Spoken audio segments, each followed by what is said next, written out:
আগামী জুলাই আগস্টে মূল্যস্ফীতি কমে আসবে বলে জানিয়েছেন বিদ্যুৎ, জ্বালানি ও খনিজ সম্পদ উপদেষ্টা ফজল কবির খান।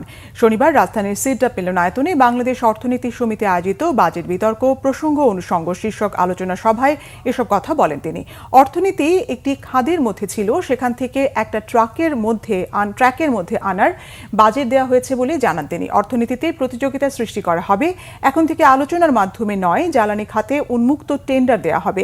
দুর্নীতি ও অপচয়কে দেশে অর্থনীতির সবচেয়ে দুইটি খারাপ দিক উল্লেখ করে এসব কমিয়ে আনতে জাতীয় ঐকমত্য দরকার বলে মনে করেন জ্বালানি উপদেষ্টা। এ সময় ব্যবসায়ী নেতা আব্দুল আওয়াল মিন্টু বলেন, সাংবিধানিক প্রতিষ্ঠানগুলো সবসময় মুষ্টিমেয় মানুষের জন্য কাজ করেছে। অন্তর্বর্তীকালীন সরকার এসব প্রতিষ্ঠান জনকল্যাণমুখী করবে বলে প্রত্যাশা তার। সামাজিক শৃঙ্খলা ছাড়া কোনো ব্যবসায়ী বিনিয়োগ করবেন না বলেও মনে করেন তিনি।